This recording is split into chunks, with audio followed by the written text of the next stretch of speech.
Hey, good morning. Welcome back to Breakfast at Fiji One. Okay, so anybody who knows me knows that I'm a big bookworm. I love to read. It's probably why my eyes are so bad because, you know, when you're supposed to go to sleep, I was that kid who'd like stay there and try and read in the dark with the light coming in from the window, or sneak out into the hallway and try and read while my parents are watching TV in the sitting room.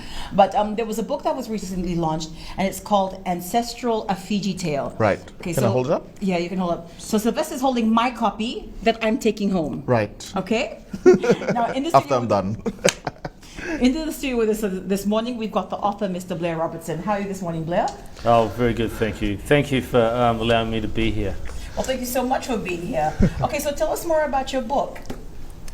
This is a book that's based 3,500 years ago, Okay. to the time of first landing in Fiji. I didn't know until I started reading this book that Fiji's got a very rich history as far as other South Pacific countries, including New Zealand and Hawaii. It's got a much older history. And people that finally settled in countries like New Zealand and Hawaii all came through Fiji. And all the evidence at the moment points towards that. This book is based on that research. And it's about first landing.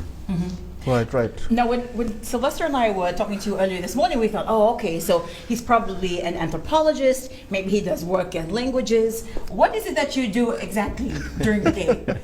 I've worked in the electricity sector for the last 10 years. A little bit of time with Shell, and at the moment I work in.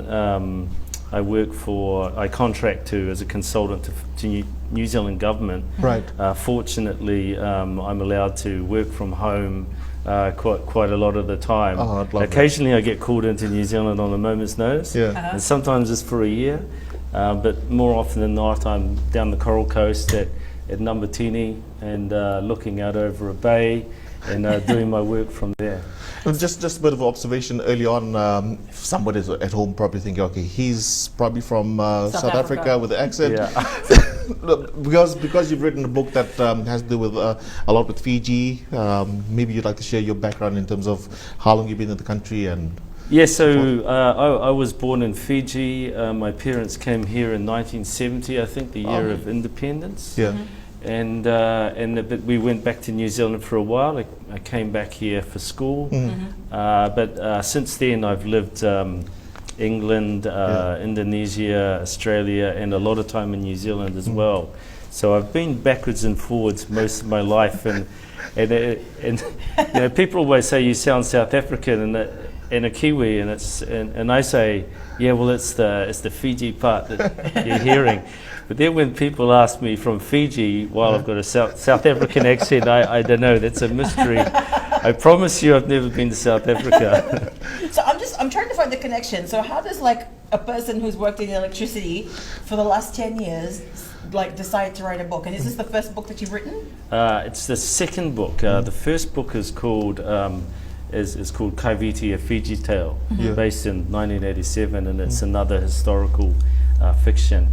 The reason why, when you're doing something like electricity sector or energy sector, you need to unwind with something completely different than doing mathematical calculations and writing about them. Writing about mathematical calculations is not fun.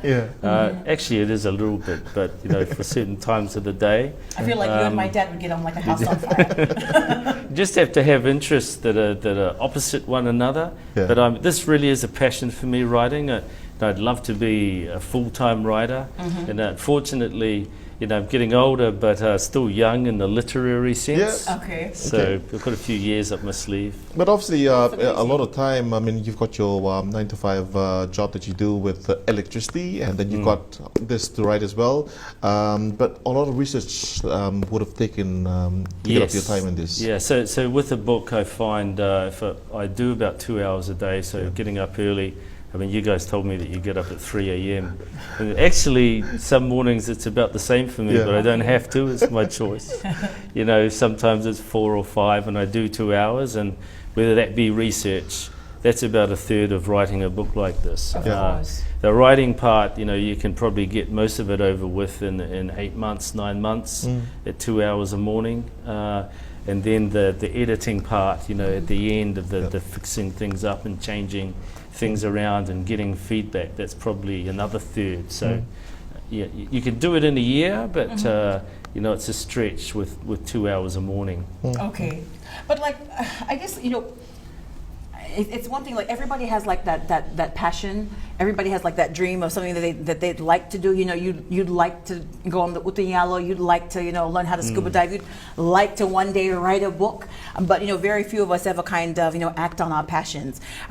What was really that kind of the catalyst that forced you to kind of sit up one day and you're like, you know what, I'm going to go for it, I'm going to do it?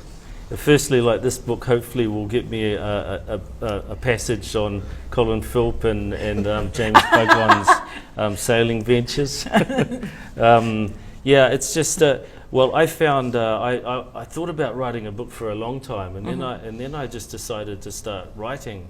I had a bit of free time. I was between jobs, and then the ideas came. And I think when it comes to your passion and something you want to do, you can't wait until you get the job or till you know it falls on your lap. You just start doing it, and then the ideas will come, or the motivation will come. Yeah, the trick is, I think, just to start. Right. It's a story about ancient times. Obviously, it's Ancestral, a Fiji Tale. Did you get any say reference from the locals that you live by? Yeah, sure. Yeah, I'm always after information, and a lot of that comes via, you know, reading books and talking to people. For this, for example, Dakawonga is that's a picture of Dakawonga, well, an artist's depiction of that on the cover that features in the story.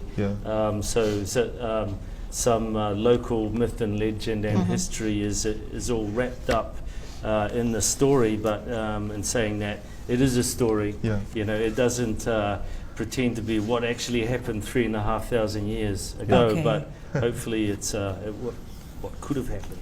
Now, at the beginning of your book, you've got a poem for that starts everything off, and it's for Ryan. Now, you're telling us that Ryan is your son? Ryan's my son. Yeah, and I like to.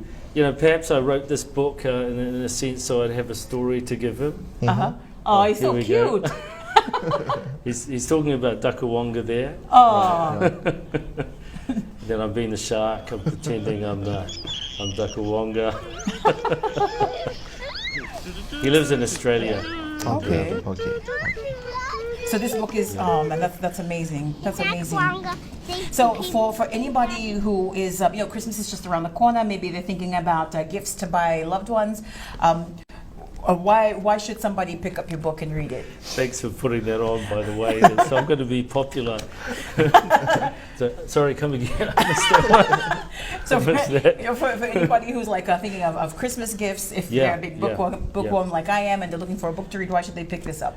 Yes, so why should they pick it up? I think it's a really entertaining story. I'm biased, obviously, but the professionals that have given me feedback have said, you know, from the first page, it's all action, but at the same time, it also provides an educational aspect as well. I have a few friends that are reading it at the moment. One friend, Rowena Sam, that helped with the launch, she's reading it to her kid. And I think they're having a good time with it. I'm getting some positive feedback already. So I think it's entertaining. Well, it seems like an interesting book. I get to keep this? Oh, absolutely. For here to leave here. I want everybody to read it. Oh, great.